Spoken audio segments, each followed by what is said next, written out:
Bismillahirrahmanirrahim. Assalamualaikum warahmatullahi wabarakatuh.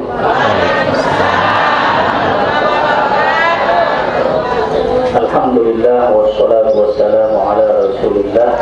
Setelah beliau memanjatkan puji dan syukur kepada Allah Subhanahu wa taala, kemudian beliau membacakan salah satu dari selawat yang biasa dan sudah kita kenal bersama, yaitu selawat Fitrul Qulub. Kenapa perlu adanya selawat? Kata beliau, ucapan, kalimat, ceramah tidak akan semerbak harumnya tanpa membaca selawat kepada baginda Rasulullah sallallahu alaihi wasallam. Sehingga kita tadi diajak bersama-sama membaca selawat Fitrul Qulub.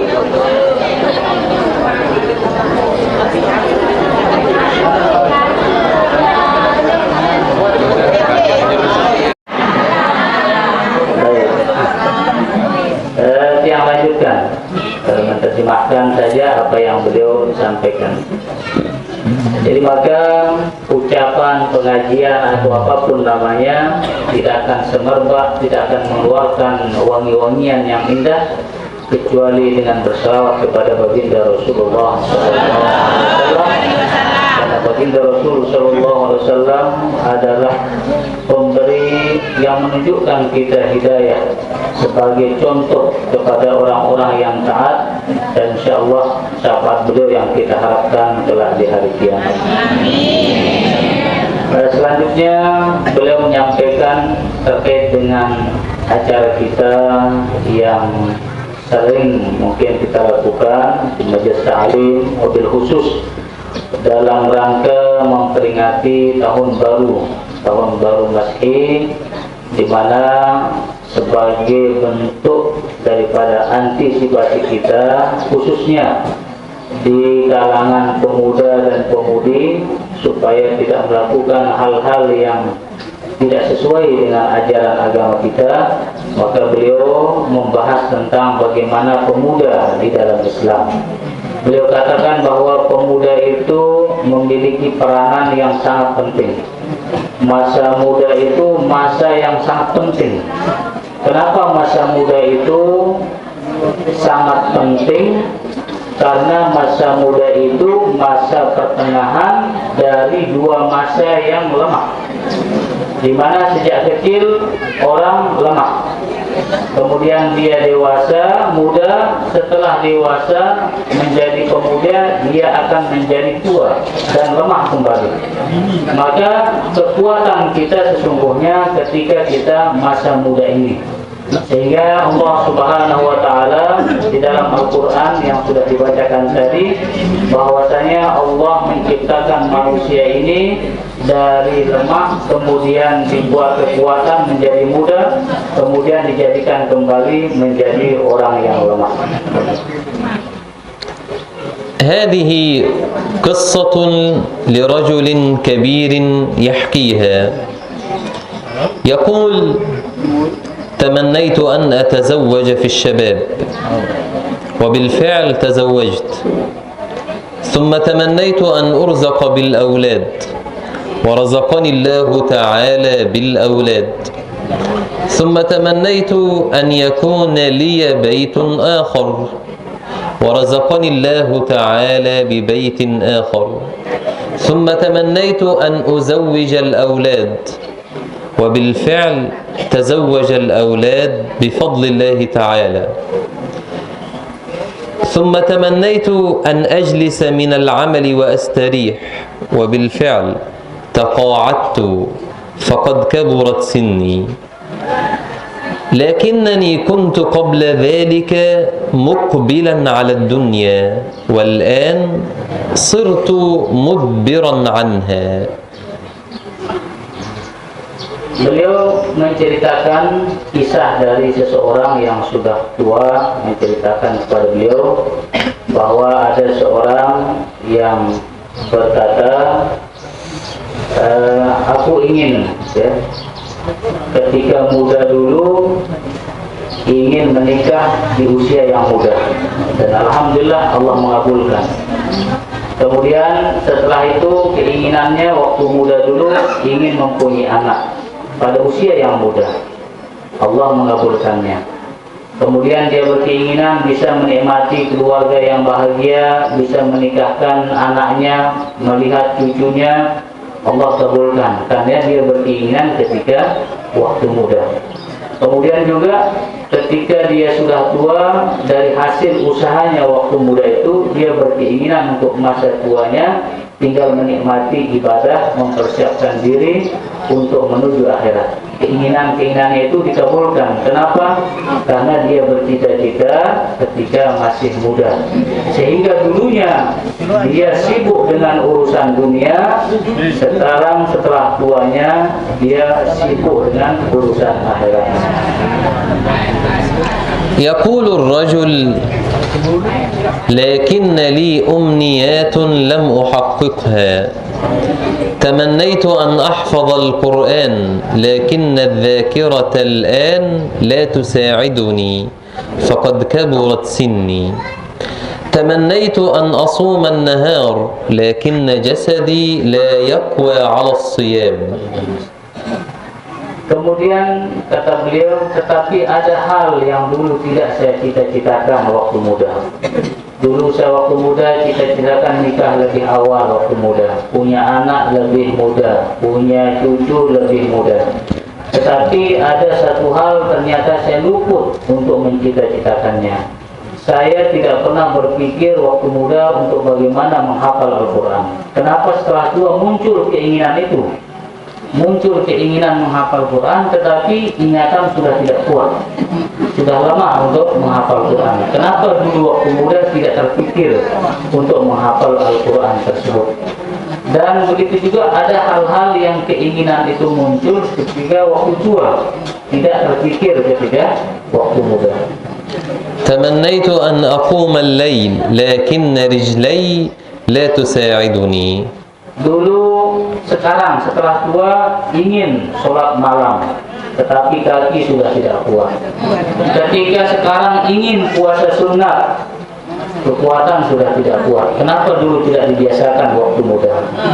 فقال الرجل: صدق رسول الله صلى الله عليه وسلم القائل: اغتنم خمسا قبل خمس، شبابك قبل هرمك، وصحتك قبل سقمك، وغناك قبل فقرك، وفراغك قبل شغلك، وحياتك قبل موتك.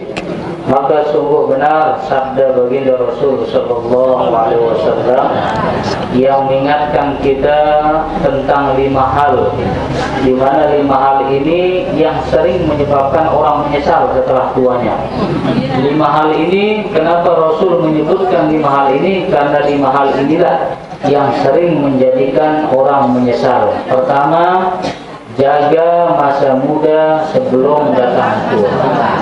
Berapa banyak orang tua menyesal setelah dia tua karena tidak memanfaatkan masa muda, ingin kembali muda, tidak bisa lagi. Apapun dipakai tidak bisa tetap muda. Tua-tua tidak bisa muda. Kemudian yang perlu kita jaga, kalaupun masa muda sudah lewat, tidak bisa kembali lagi, maka jaga kesehatan sebelum datang masa sakit kita. Kesehatan yang Allah berikan jaga dengan sebaik-baiknya, karena suatu saat nanti kita akan mengalami yang namanya sakit. Kemudian yang ketiga, jaga waktu luang kita sebelum datang waktu sempit kita. Ada waktu majelis, waktu ibadah, jaga dengan sebaik-baiknya sebelum kesempatan itu dicabut oleh Allah Subhanahu wa taala. Yang keempat, jaga waktu kita masih mampu, diberikan rezeki, kekayaan oleh Allah Subhanahu wa taala sebelum datang waktu kita miskin. Karena orang kaya tidak selamanya. Bisa jadi sekarang dia kaya, besok lusa kekayaannya hilang, miskin. Maka mumpung Allah berikan kita kekayaan, gunakan sebaik-baiknya untuk membantu sesama. Dan yang paling penting, yang paling menyebabkan manusia sering menyesal di dalam kubur ataupun di akhirat, adalah tidak menjaga masa hidupnya sebelum datang kematian. Maka kita muda mungkin sudah lewat, minimal kita masih diberikan kesempatan hidup oleh Allah Subhanahu wa taala. Ini yang kita jaga sebelum kematian menjemput kita. وإذا دققنا النظر في حديث رسول الله صلى الله عليه وسلم نجد أنه عبر بلفظة اغتنم فالشباب غنيمة، ذلك أنه قد تجتمع مع هذا الشباب الصحة والفراغ والغنى والحياة، فالمسلم في مرحلة الشباب قد تجتمع لديه هذه الغنائم الخمس فليحرص على اغتنامها قبل أن تفوت إحداه منها. Kalau kita perhatikan secara detail hadis dari baginda Rasul SAW yang telah disebutkan tadi, baginda Rasul menggunakan kata irtanim, tidak menggunakan kata ihfaz, jaga pelihara, tetapi beliau menggunakan lafaz irtanim. Artinya irtanim itu adalah ghanimah, sesuatu yang berharga, barang rampasan yang begitu berharga. Seakan-akan baginda Rasul mengingatkan kepada kita 5 hal ini adalah perkara yang mahal. Masa muda sangat mahal, masa sehat mahal, waktu kaya mahal, waktu luang mahal, waktu hidup mahal. Sehingga baginda Rasul mengungkapkan pesan ini dengan menggunakan irtanim, jaga barang berharga ini sebelum lewat waktunya. فعلى المسلم العاقل أن يغتنم مرحلة الشباب بكل خير بأن يكون مقبلا على الطاعة وأن يكون مبتعدا عن المعصية. Maka bagi orang yang diberikan akal sehat, pemikiran yang baik, maka pasti akan menjaga masa mudanya dengan sebaik-baiknya untuk taat kepada Allah, untuk menghindarkan diri dari segala bentuk maksiat kepada Allah Subhanahu wa taala, karena dia yakin bahwa masa muda itu tidak selamanya akan mudah. وإذا قرأنا في سورة الكهف نرى أن أصحاب الكهف كانوا فتية ولكنهم آمنوا بربهم، فماذا كانت النتيجة؟ وزدناهم هدى إنهم فتية آمنوا بربهم وزدناهم هدى. وأيضا ربط الله تعالى على قلوبهم وثبتهم على الإيمان واعتزلوا أقوامهم، فكان جزاؤهم من الله عز وجل أن رضي الله تعالى عنهم لأنهم ثبتوا في مرحلة الشباب على الإيمان بالله تعالى ونبذ ما يعبده قومهم. هؤلاء قوم اتخذوا من دونه آلهة لولا يأتون عليهم بسلطان بين فمن أظلم ممن افترى على الله كذبا. Kemudian kalau kita mengkaji sejarah bagaimana Ashabul Kahfi yang kita kenal, ternyata mereka itu adalah para pemuda, orang-orang yang masih umurnya sangat muda, tetapi mereka beriman kepada Allah Subhanahu wa taala. Mereka meninggalkan apa yang menjadi kebiasaan pada waktu itu, yaitu para kaumnya menyembah selain Allah Subhanahu wa taala. Karena masa muda yang istiqomah di dalam taat kepada Allah Subhanahu wa taala, sehingga Allah menambahkan hidayahnya kepada mereka, yang hasilnya mereka para pemuda itu diridhoi oleh Allah Subhanahu wa taala dengan keberkahan mereka menjaga masa mudanya untuk taat kepada Allah Subhanahu wa taala.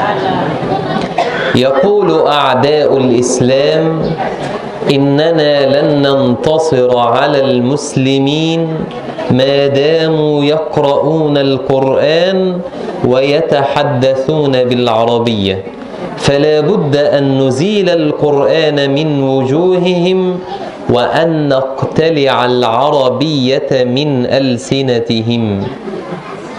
Para musuh-musuh Islam yang ingin menghancurkan Islam, mereka berkesimpulan bahwa tidak mungkin kita bisa mengalahkan umat Islam. Tidak mungkin kita bisa melenyapkan umat Islam selama mereka masih membaca Al-Quran dan selama mereka masih belajar bahasa Arab.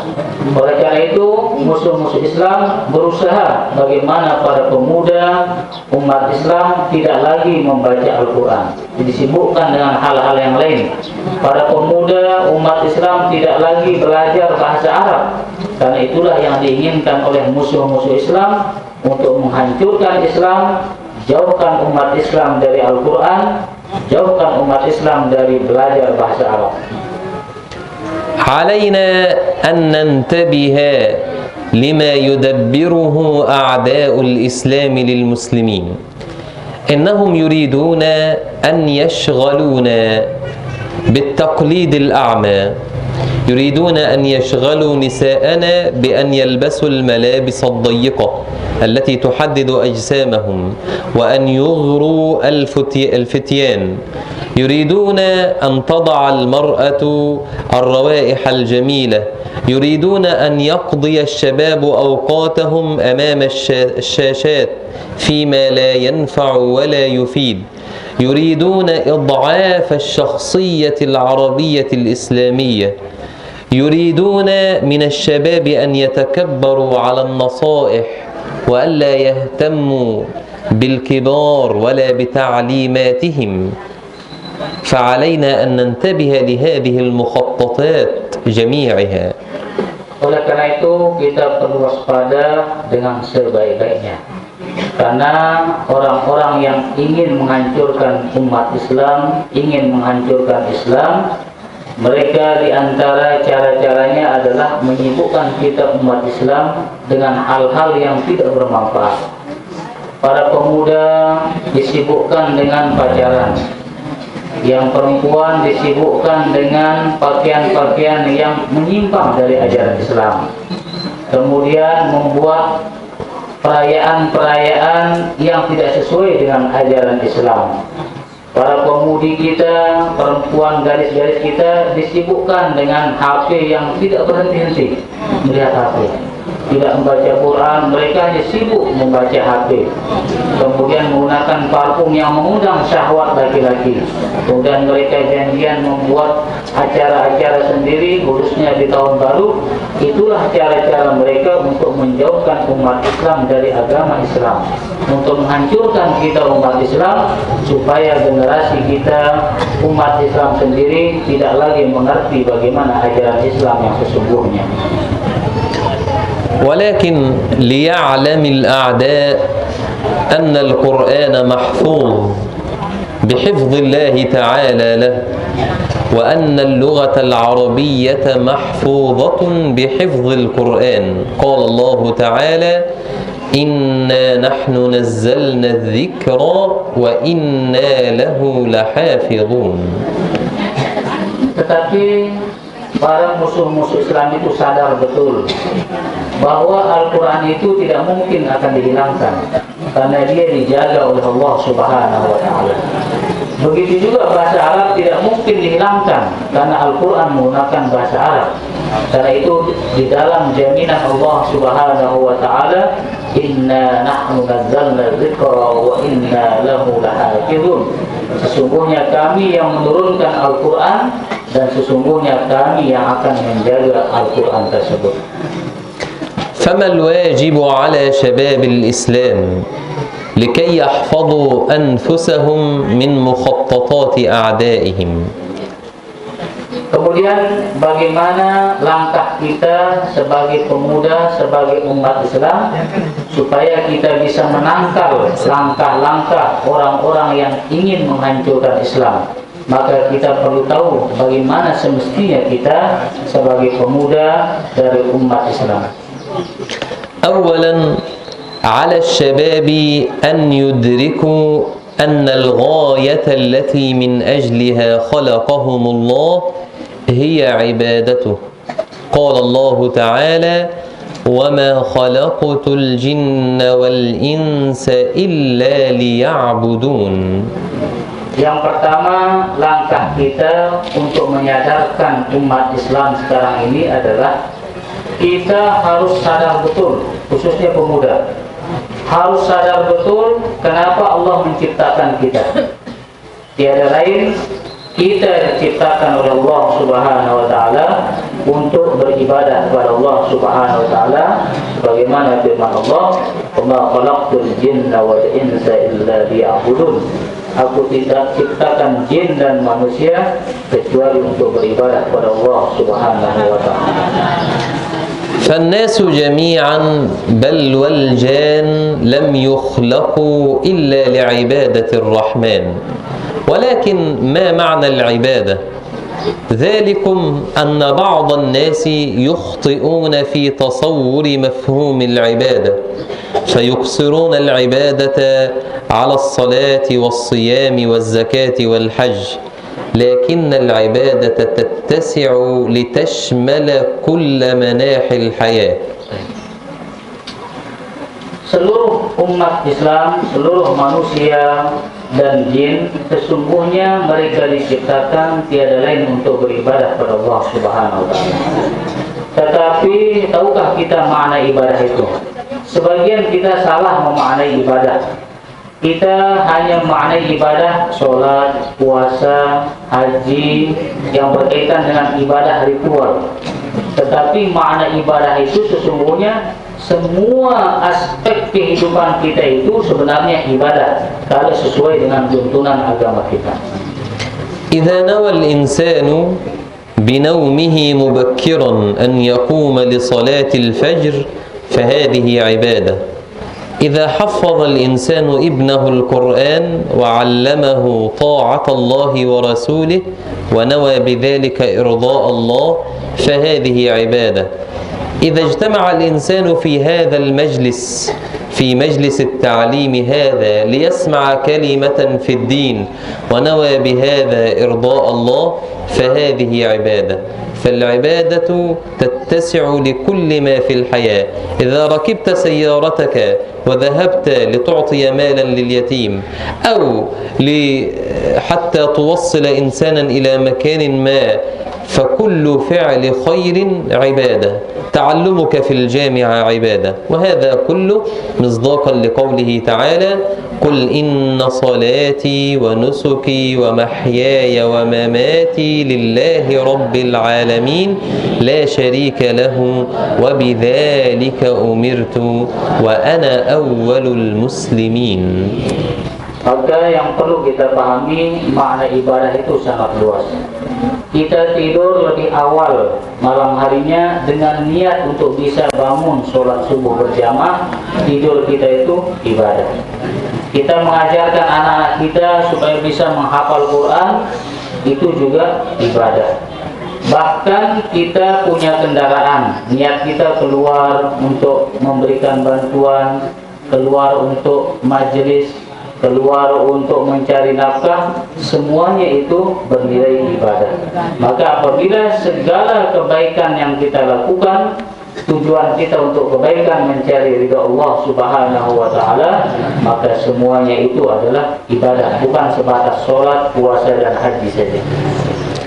علينا أيضا أن ندرك الأخطار التي يخطط لها أعداء الإسلام.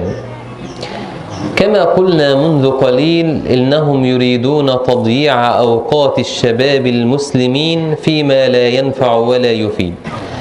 فلذلك نحذر الفتيان من المكالمات الهاتفية مع البنات، وهو ليس بينه وبينها علاقة إلا أنهما علاقة، هذا كله محرم. كما نحذر الفتيات من الملابس التي تصف جسدها والتي تشف وتظهر جسدها. كما أيضا نحذرها أن تضع الروائح الطيبة حتى تلفت الأنظار أو أن تمشي مشية ملفتة. قال تعالى: بسم الله الرحمن الرحيم: ولا يضربن بأرجلهن ليعلم ما يخفين من زينتهن. Kemudian untuk menangkal kembali tentang usaha-usaha orang-orang yang ingin menghancurkan kita umat Islam, maka kita perlu waspada dengan sebaik-baiknya, khususnya dari kalangan anak-anak gadis kita, karena mereka mulai merusak Islam dari anak-anak gadis kita.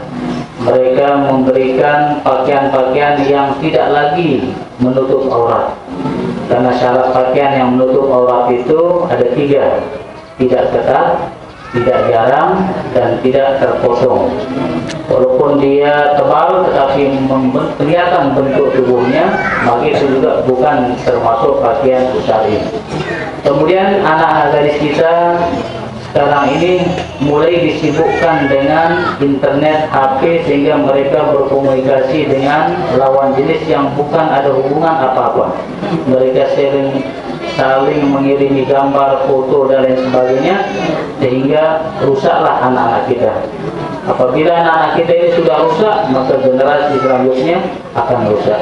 Anak-anak perempuan kita sekarang sudah mulai didoktrin untuk bagaimana mereka keluar dengan menggunakan parfum yang mengandung syahwat. Apabila dicium oleh laki-laki, maka akan terbersit pikiran yang jelek, yang jahat, yang muncul dari hati yang rusak. Maka langkah-langkah ini kita sebagai orang tua perlu waspada, perlu hati-hati, perlu kita menjaga anak-anak kita, khususnya anak-anak gadis kita. إنما يحدث في رأس السنة من مخالفات كثيرة لا الإسلام منها بريء، فليحذر شبابنا من هذه الأفعال، فشرب الخمور فيه من العظم ما فيه، بل هو كبيرة من الكبائر، حذر منه سيدنا رسول الله صلى الله عليه وسلم. وأخبرنا القرآن الكريم أن في شرب الخمور إيقاعا للعداوة والبغضاء بين الناس، وأن في اجتماع الشباب مع الفتيات وتعالي الضحكات وفعل المخالفات ينتج عنه كل أذى. قال تعالى: إنما يريد الشيطان أن يوقع بينكم العداوة والبغضاء في الخمر والميسر ويصدكم عن ذكر الله وعن الصلاة فهل أنتم منتهون. Maka khususnya di dalam perayaan tahun baru, kadang-kadang banyak kita melihat hal-hal yang pelanggaran di dalam agama kita. Banyak pemuda-pemuda kita, sebagian ada yang minum minuman keras untuk menyambut tahun baru. Sebagian dari mereka banyak yang berhubungan antara lawan jenis pada tahun baru. Padahal Allah sudah mengingatkan kita, khususnya khamar ini, minuman keras ini akan menyebabkan permusuhan, perpecahan, dan kerugian pada orang tersebut. Akan menyebabkan kerugian yang sangat besar. Dan minuman keras ini termasuk dosa besar di dalam agama kita. Maka kita jaga anak-anak kita, khususnya pada tahun baru, pergantian tahun, yang sering mereka rayakan dengan hal-hal yang bertentangan dengan ajaran agama kita. وهذا رجل خير بين أن يشرب الخمر أو أن يزني أو أن يقتل، فاختار شرب الخمر لعل شرب الخمر أيسر كما يظن، فلما شرب الخمر زنى وقتل، ذلك لأنه فقد عقله. وهذه هي العداوة والبغضاء المشار إليها في القرآن: إنما يريد الشيطان أن يوقع بينكم العداوة والبغضاء في الخمر والميسر. Ada seseorang dipilihkan untuk melakukan salah satu dari 3 perbuatan. Pertama, dia dipilihkan berzina, membunuh, atau minum minuman keras. Di dalam pikiran orang tersebut, dia memilih minum minuman keras karena mungkin menurut dia ini yang paling ringan daripada membunuh berat, berzina berat. Mungkin minum inilah yang paling ringan menurut pendapat dia. Sehingga dia minum minuman keras. Apa yang terjadi? Setelah dia minum minuman keras, dia mabuk, akalnya hilang. Setelah akal hilang, dia membunuh, kemudian dia berzina. Setelah akalnya hilang, dia berzina karena takut diketahui oleh masyarakat. Perempuan yang dizina itu dibunuh juga. Kenapa sebabnya? Karena akal sudah hilang disebabkan oleh minuman keras. Inilah yang diwanti oleh Allah Subhanahu wa Ta'ala dalam Al-Quran, bahwa minuman keras ini akan menyebabkan permusuhan dan kehinaan bagi orang yang meminumnya. كما أن العلاقة بين الرجل والمرأة بغير عقد بينهما حذر منها الإسلام أشد التحذير. سيدنا رسول الله صلى الله عليه وسلم يقول: أيما امرأة خرجت متعطرة ليشم الناس ريحها فهي زانية، أو كما قال صلى الله عليه وسلم، لدرجة أنها تمشي فقط حتى يشم الناس ريحها. فما بالنا بما نراه اليوم في الطرقات من أن فتى وفتاة لا توجد بينهما علاقة وكأنهما زوجان. فلنحذر. الرسول صلى الله عليه وسلم يصف من وضعت الريح الطيب ليشمه الناس بأنها زانية، فما بالنا بأننا نفعل أكثر من ذلك. وليعي أولياء الأمور لهذه المهمة، لهذه الخطيرة، بأن ينبهوا أولادهم وأن يحذروهم من الفتن. وكلكم راع وكلكم مسؤول عن رعيته. Kemudian juga seperti yang sudah disampaikan tadi, bahwa khususnya umat Islam ini di pemuda dan pemudinya kadang-kadang sudah menjalin hubungan sebelum ada akad yang jelas. Padahal belum menikah tetapi seperti suami istri. Belum menikah seperti suami istri. Dan ini adalah musibah besar bagi umat Islam karena bertentangan dengan ajaran Islam. Jangankan melakukan seperti yang besar, melakukan hubungan di luar nikah. Baginda Rasul sallallahu alaihi wasallam mengingatkan kepada kita, apabila perempuan manapun, pemudi manapun, anak gadis manapun, apabila dia keluar rumah menggunakan parfum yang berlebihan dengan tujuan supaya dicium harumnya oleh lawan jenisnya, maka dia dihukum sudah berzina.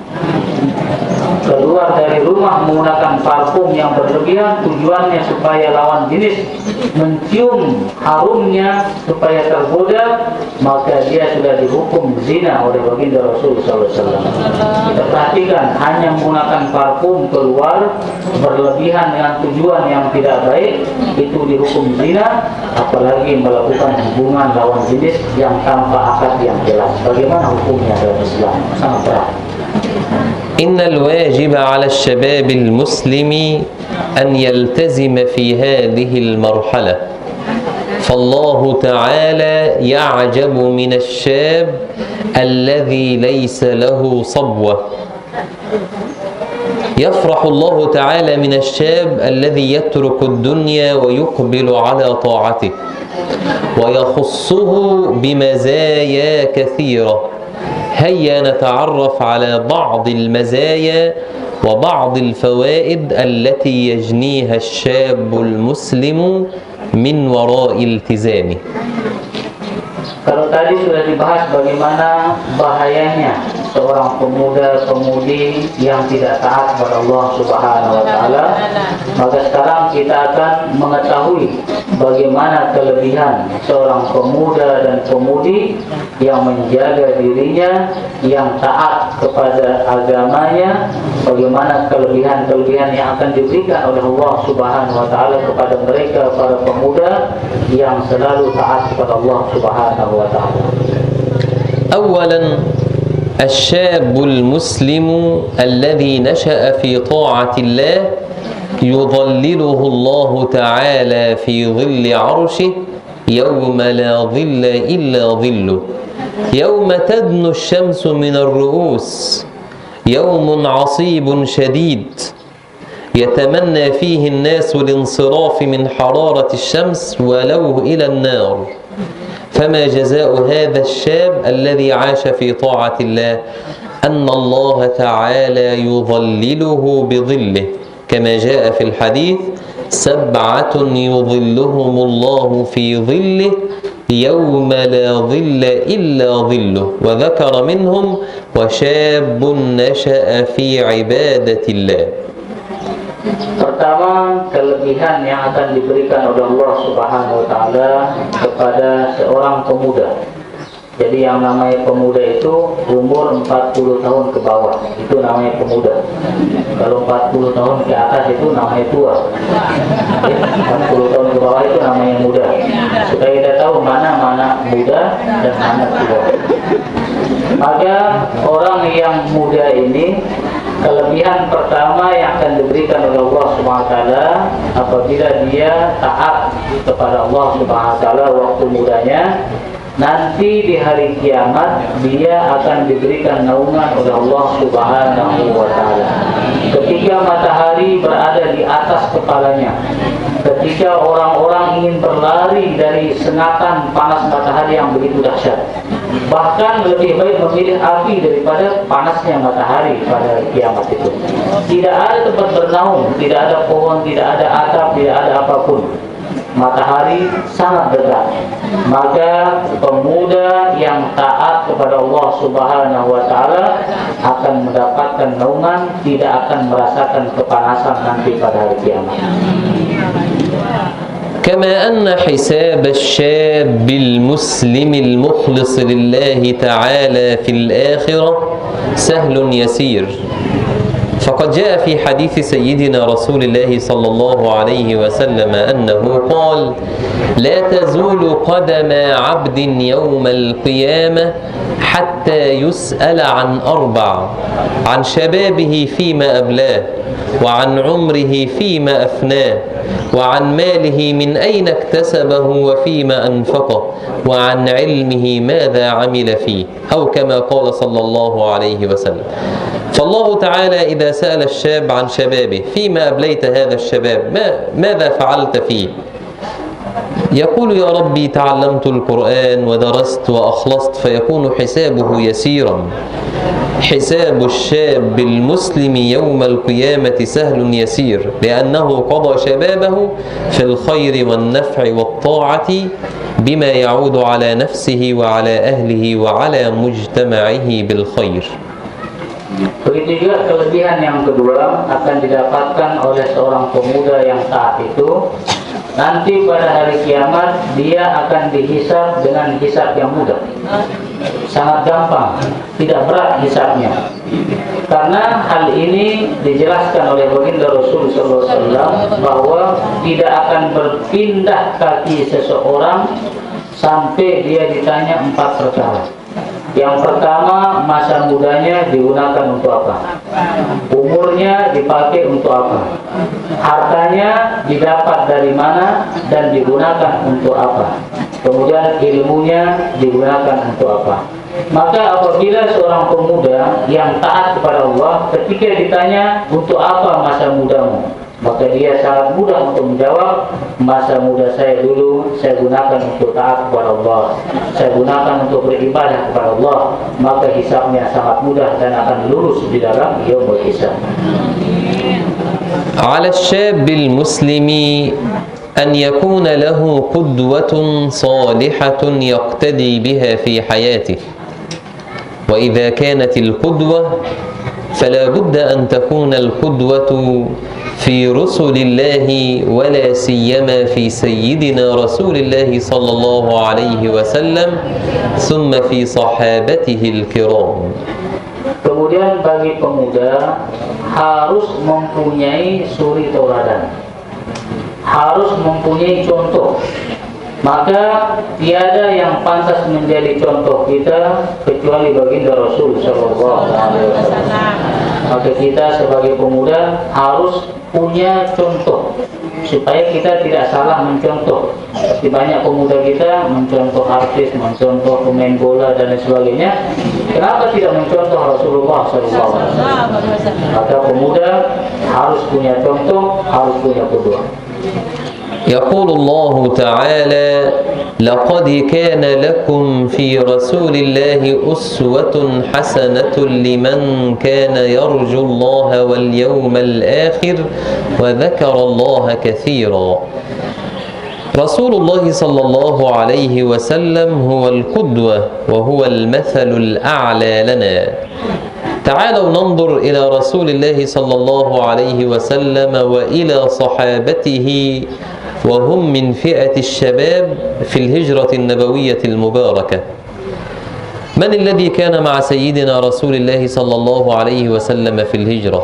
فئة من الشباب وقفوا وقفة رجال فنصر الله بهم هذا الدين، وكانت هذه الهجرة نقطة تحول في تاريخ الدولة الإسلامية.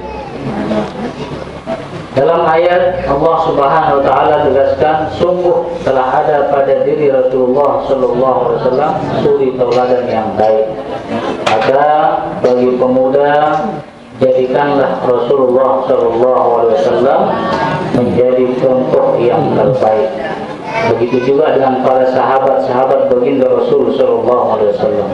Lihatlah sejarah bagaimana para pemuda yang mendampingi Rasulullah sallallahu alaihi wasallam berjuang untuk menegakkan agama ini. Kebanyakan mereka adalah para pemuda. Siapa yang hijrah ke Madinah waktu itu, siapa yang menemani Rasulullah berhijrah, mereka adalah para pemuda dari sahabat-sahabat baginda Rasul sallallahu alaihi wasallam. سل نفسك، هل مثلك الأعلى وهل قدوتك هو سيدنا رسول الله؟ هو سيدنا علي بن أبي طالب الذي نام مكان النبي صلى الله عليه وسلم في الهجرة، وكان الناس يظنون أنه رسول الله وبهذا يتعرض للموت.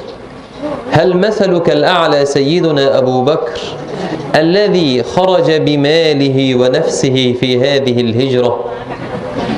هل مثلك الأعلى أبناء سيدنا أبي بكر عبد الله بن أبي بكر الذي كان ينقل الأخبار إلى سيدنا رسول الله؟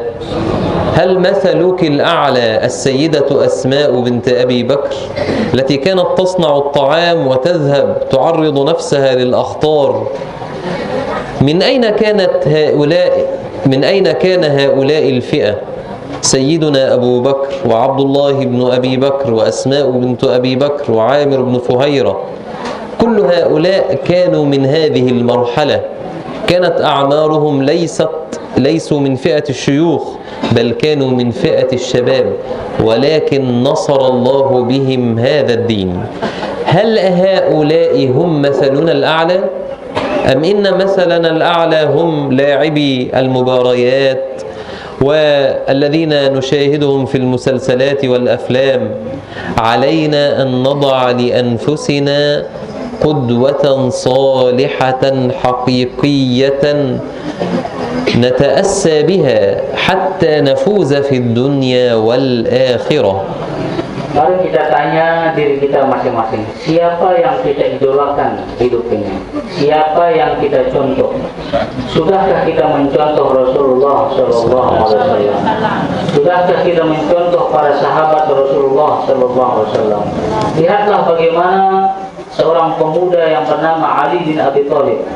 beliau rela menempati tempat tidur baginda Rasul sallallahu alaihi wasallam.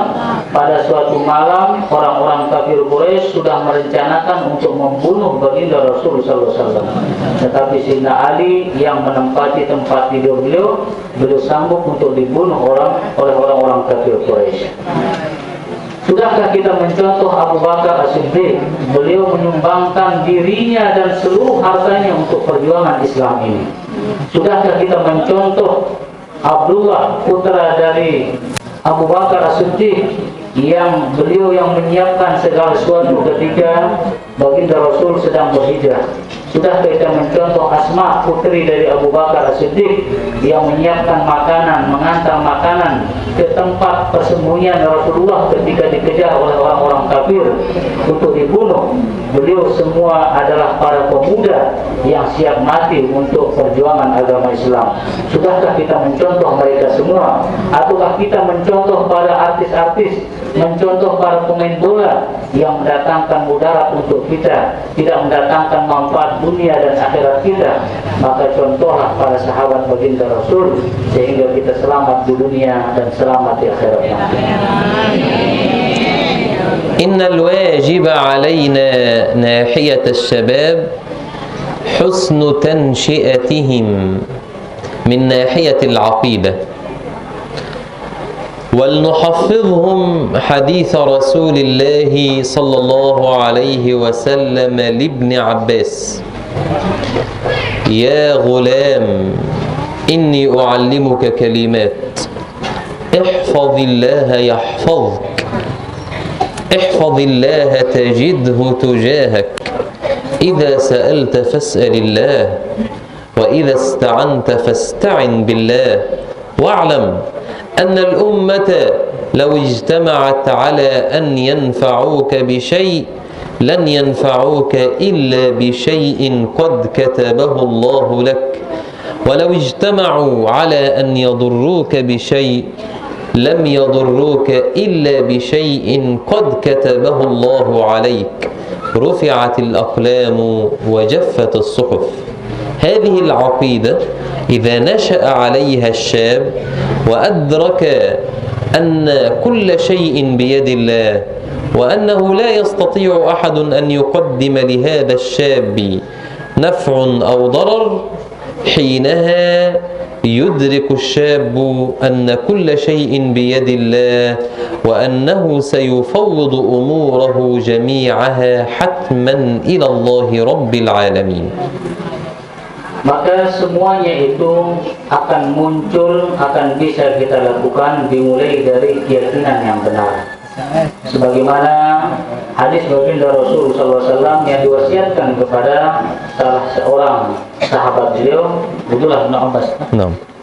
Beliau berwasiat bahwa ihfazillah, jagalah Allah, maka Allah akan menjagamu. Kalau kita ingin selamat, ingin aman, ingin dijaga oleh Allah, maka jagalah Allah. Artinya jagalah agama Allah, jagalah syariat Allah. Ihfazillah tajidhu amamak. Jagalah Allah, maka engkau agama Allah, menjaga aturan-aturan yang sudah ditetapkan oleh Allah. Ketika kita mendapatkan musibah, maka Allah akan hadir di hadapan kita. Allah akan menjaga kita. Begitu juga faiza sa'alta fas'alillah. Apabila engkau ingin meminta, mintalah kepada Allah. Ini mengajarkan kita supaya kita betul-betul butuh kepada Allah. Dan meminta kepada manusia kadang-kadang menyakitkan hati. Banyakan dari kita lebih sibuk meminta kepada manusia, tetapi lupa meminta kepada Allah Subhanahu wa Ta'ala. Yang sebenarnya adalah minta dulu kepada Allah, baru Allah nanti akan memberikan petunjuk dalam hati kita kemana kita akan melangkah untuk mencapai ikhtiar yang diridhoi oleh Allah Subhanahu wa Ta'ala. Fa iza ista'inta fasta'in billah. Apabila engkau ingin meminta perlindungan kepada Allah, maka mintalah perlindungan hanya kepada Allah Subhanahu wa Ta'ala. Dan keyakinan yang perlu kita tumbuhkan pada diri kita adalah sekiranya seluruh umat manusia berkeinginan untuk menghancurkanmu, maka mereka tidak akan bisa menghancurkanmu kecuali dengan izin Allah Subhanahu wa Ta'ala. Sekiranya manusia kompak seluruhnya untuk memberikanmu manfaat, mereka tidak akan bisa memberikanmu manfaat kecuali dengan izin Allah Subhanahu wa Ta'ala. Maka dengan keyakinan yang benar inilah, insya Allah kita akan tumbuh di dalam hal-hal yang diridhoi oleh Allah Subhanahu wa Ta'ala, akan menyebabkan kita terus yakin, terus akan memperjuangkan agama Allah Subhanahu wa Ta'ala. علينا أن ننشئ شبابنا بواسطة النصيحة ثم نضعهم على الطريق الصحيح، فلا تكفي النصائح وحدها، بل علينا أن نجمع إلى جوار النصائح المدارسة ثم الممارسة. فإذا أردنا أن نعلم شابا اللغة العربية مثلا، علينا أن ننصحه إن هذه اللغة العربية لغة القرآن الكريم ولغة أهل الجنة، هذه النصيحة، ثم المدارسة، ثم نرسله إلى المعهد أو إلى المدرسة ليتعلم فيها، ثم بعد ذلك الممارسة، نطلب منه أن يتكلم بعد أن يتعرف على الألفاظ والمفردات وقبل ذلك الحروف والجمل. فهكذا يجب علينا تجاه الشباب، النصيحة ثم المدارسة ثم الممارسة. كذلك في باقي شؤون الحياة، إذا أردنا أن ننصحه أن يكون مستقيما في حياته، أن ينظر إلى مستقبله، أولا النصيحة ثم بعد ذلك المدارسة ثم بعد ذلك بالممارسة. الأخير خلاص الأخير بعد ذلك.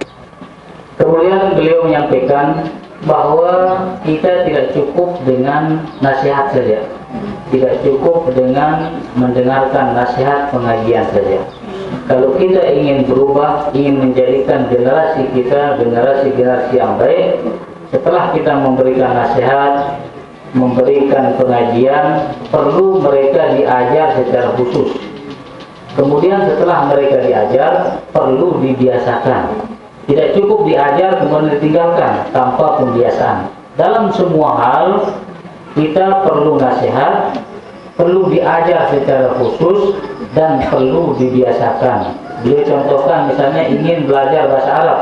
Pertama kita mendengarkan nasihat bagaimana pentingnya bahasa Arab, bahasa Al-Quran, bahasa ahli surga. Kemudian kita ajarkan anak-anak kita dengan khusus. Kemudian kita latih mereka supaya bisa menggunakan bahasa Arab. Maka yang terpenting bagi kita untuk memperbaiki generasi kita adalah berikan mereka nasihat, ajarkan mereka dengan serius, kemudian latih mereka dengan apa yang sudah kita berikan pengajaran tersebut. كما أن علينا أيضا حسن توظيف طاقاتهم، فننظر إلى الشباب، إلى أي شيء يحسنه الشاب فنضعه فيه. فهذا سيدنا رسول الله صلى الله عليه وسلم يضع في غزوة مؤتة يؤمر زيد بن حارثة، فإن مات فجعفر بن أبي طالب، فإن مات فعبد الله بن رواحة. يضع الشاب في المكان اللائق به، يضع عبد الله بن عباس للعلم، يضع زيد بن ثابت لتدوين القرآن الكريم، يرسل معاذ بن جبل إلى اليمن لأجل الدعوة، مصعب بن عمير إلى المدينة ليدعو الناس إلى الإسلام. علينا أن ننظر أي شيء يحسن الشاب ونوجهه له، كما أن علينا أيضا أن نحتوي الشباب وأن نتفهمهم وأن نصبر عليهم وأن نستمع لهم حتى لا يستمعوا إلى غيرنا أو حتى لا ينصرفوا إلى غيرنا ممن يستمع لنا. علينا أن نتفهمهم كما كان سيدنا رسول الله صلى الله عليه وسلم يفعل مع الشباب ويحتويهم ويوجههم ويرشدهم. ادع إلى سبيل ربك بالحكمة والموعظة الحسنة. هذا الأخير. Kemudian yang terakhir sebelum kita tutup kata beliau, bahwa kita selaku orang tua juga perlu memperhatikan kemana keahlian anak muda kita. Kita tidak bisa memaksa mereka, yang bukan keahliannya kita paksa. Tapi lihatlah apa keahlian mereka. Kemudian berikan mereka peranan sesuai dengan keahlian mereka.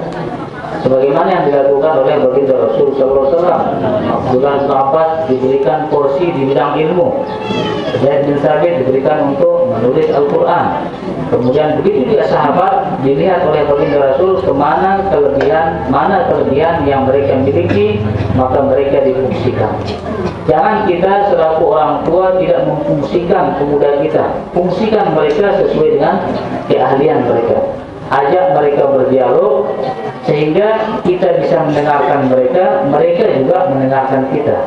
Kalau kita sebagai orang tua egois ingin hanya didengar, maka mereka akan mendengarkan yang lain, tidak mau mendengarkan kita sebagai orang tua.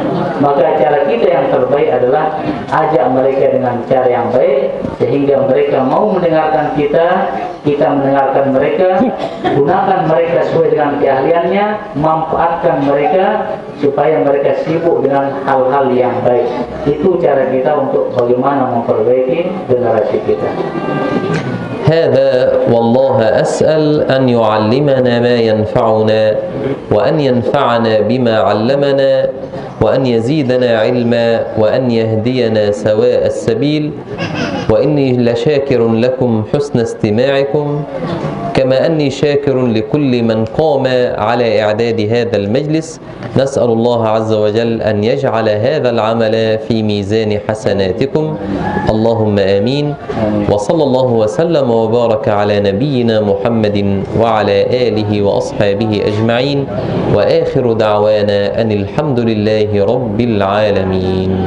Terakhir beliau mengucapkan terima kasih atas undangan, atas seluruh panitia dan pengurus Muslim yang bisa mengadakan majelis seperti ini. Ya, mudah-mudahan semuanya kita diberikan balasan oleh Allah Subhanahu wa taala. Mudah-mudahan kita diberikan ilmu yang bermanfaat. Mudah-mudahan ilmu kita bisa kita amalkan, dan mudah-mudahan sebagaimana kita kumpul di tempat ini, kita kumpul dalam surga Allah Subhanahu wa taala. Amin amin ya rabbal alamin. Kurang lebih mohon maaf. Wassalamualaikum warahmatullahi wabarakatuh. دعاء.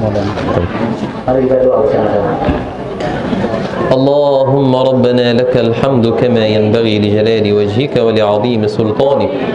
اللهم صل على سيدنا محمد في الأولين وصل على سيدنا محمد في الآخرين وصل على سيدنا محمد في كل وقت وحين وصل على سيدنا محمد في الملأ الأعلى إلى يوم الدين. اللهم اجعل جمعنا هذا جمعا مرحوما واجعل تفرقنا من بعده تفرقا معصوما. اللهم لا تجعل فينا ولا منا ولا بيننا ولا حولنا شقيا ولا محروما. اللهم لا تدع لنا في جمعنا هذا ذنبا إلا غفرته ولا عيبا إلا سترته ولا مريضا إلا شفيته ولا دينا إلا قضيته ولا هما إلا فرجته ولا ميتا إلا رحمته ولا حاجة من حوائج الدنيا والآخرة إلا قضيتها ويسرتها يا أرحم الراحمين. اللهم أصلح لنا ديننا الذي هو عصمة أمرنا وأصلح لنا دنيانا التي فيها معاشنا وأصلح لنا آخرتنا التي إليها معادنا. اللهم اجعل الحياة زيادة لنا في كل خير واجعل الموت راحة لنا من كل شر. اللهم لا تدع لنا ذنبا إلا غفرته. اللهم اهدنا لأحسن الأخلاق لا يهدي لأحسنها إلا أنت وقنا سيئها لا يقينا سيئها إلا أنت. اللهم ارحمنا بالقرآن واجعله لنا إماما ونورا وهدى ورحمة. اللهم ذكرنا منه ما نسينا وعلمنا منه ما جهلنا وارزقنا تلاوته آناء الليل وأطراف النهار واجعله لنا حجة يا رب العالمين. اللهم إنا نسألك من خير ما سألك منه عبدك ونبيك محمد ونعوذ بك من شر ما استعاذ منه عبدك ونبيك محمد. سبحان ربك رب العزة عما يصفون وسلام على المرسلين والحمد لله رب العالمين. الفاتحة. لله رب العالمين.